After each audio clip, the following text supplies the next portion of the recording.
Alright, how's everyone doing? It's a rainy Sunday here in Florida, but this ain't baseball. We don't stop because it's raining. We got shit to talk about. Wizard World just happened. If you want, more information about that, Chris Wong did a video about it. Ray Fisher and Ezra Miller were giving a Q&A at the Philadelphia Wizard World. They also had a Wizard World in Portland in April, and if you haven't seen that Q&A, I'll put that in the link in the description. It's from April. So, it's not the new one, but you'll get an idea of what these Q&As are like, because it's kind of frustrating watching these Q&As. No one's asking any questions that we want to know, right? Like, did you pull any pranks on set? Who wants to know that? Who cares? Is the Snyder Cut real? Is it coming out? That's every question should be about the Snyder Cut. But anyway, there's not much information about the Philadelphia Wizard World. If you want to see somebody talk about it, Chris Wong made a video. Go check his out. The biggest thing is that Ray Fisher in private told somebody about the Snyder Cut. And that's all we know. But, I saw an article on comicbookreview.com. And that's what I really want to talk about right now. And, comicbookreview.com, they're not really like a website. They're not, they're not really articles. 2 paragraphs is not an article. It's more like a blog post, right? But, they had an article yesterday that caught my eye, and I want to talk about it right now. But before I talk about it, I just want to say real quick that, this channel is not about hating on Marvel. This channel is more about ignoring Marvel completely. I think the only thing Marvel related that I've been talking about is Infinity War, right? That's like the only thing. So, I'd rather just not talk about Marvel at all. But this article is really interesting because apparently the director of Doctor Strange, Scott Derrickson, actually admitted that his favorite comic book movie of all time is Watchmen. And he even compared it to Ridley Scott's Blade Runner. And I thought that was amazing. And he specifically said the ultimate cut of Watchmen is his favorite comic book film. And it's fucking hysterical because somebody yesterday commented on one of my videos about how they just saw the ultimate cut of Watchmen for the first time and they loved it. And of course, I own the Watchmen Ultimate Cut and Director's Cut and the Collector's Edition, so I got like 3 copies of that movie. I love that fucking movie. And to hear like a Marvel director come out and say that Watchmen is his favorite movie over like every other comic book film, over The Dark Knight, over Avengers, it's really interesting to hear, that like the first movie he thinks about when he thinks about his favorite comic book movie is Watchmen. Yeah, no Marvel movie. It's just really interesting to think about. And if you're like a fan of the Watchmen book, like, goddamn, the movie is practically the book. It's, especially the Ultimate Cut. It's like the same goddamn thing as the book. The only thing that's like really changed is the ending. And like a couple character moments are like switched around. Like Silk Spectre gets a couple lines that she didn't have in the book.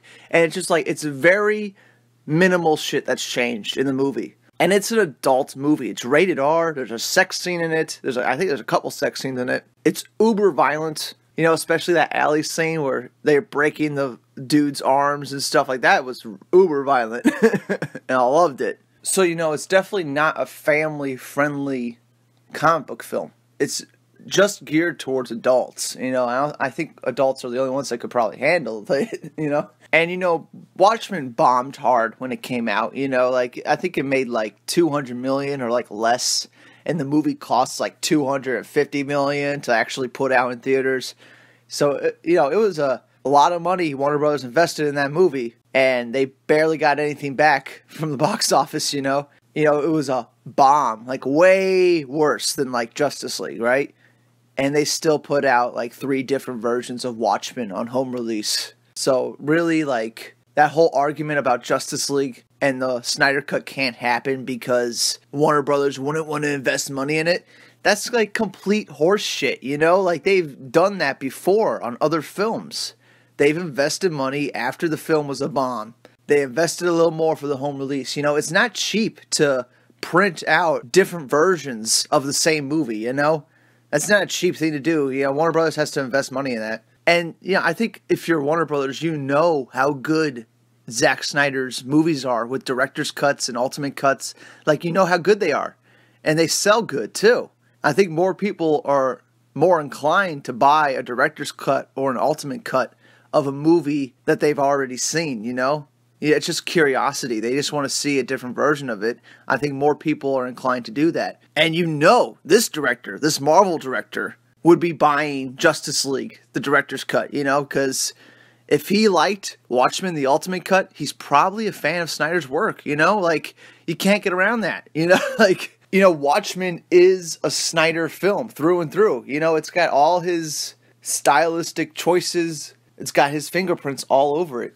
You know, you can't really like Watchmen if you don't like Zack Snyder at all. Like, if you hate Zack Snyder, you're going to hate Watchmen. Like, I think that's a simple truth that we all can accept. And, you know, this Corey Derrickson director, like, he ain't the first director to say this about Watchmen. There's been a lot of high-profile directors that, you know, cite Watchmen as, like, one of the best comic book films ever.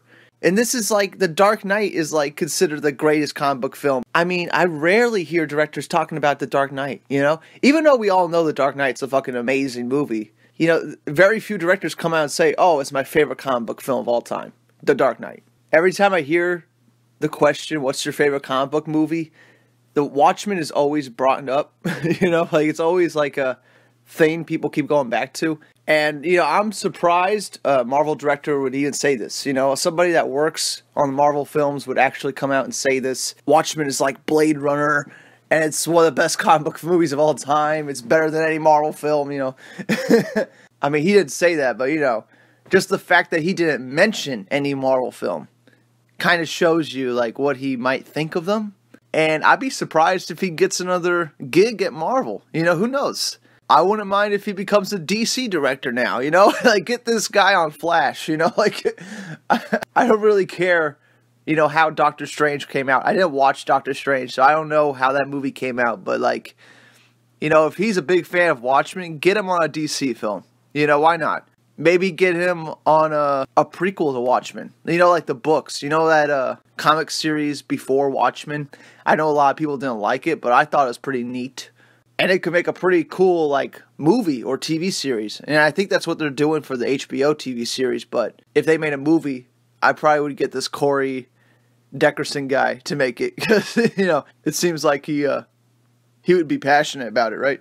But anyway, that's the thing that interested me yesterday. And what do you guys think about it? Let me know down below. You think it's surprising that a Marvel director would admit that Watchmen is like one of the best comic book movies of all time? You know, I wonder what this guy thinks of BVS. You know, I really am interested to see what he thinks about it. Because if he liked Watchmen, I mean, the chances of him liking BVS are pretty good, right? So anyway, that's it for now. Check out Chris Wong's video. He talks about, you know, all the tinfoil hat stuff about the Snyder Cut and Wizard World, and that stuff's all cool. I don't want to reiterate what he said. You might as well just go watch his video. But anyway, that's it for now. I'll see you all on the next one. Bye.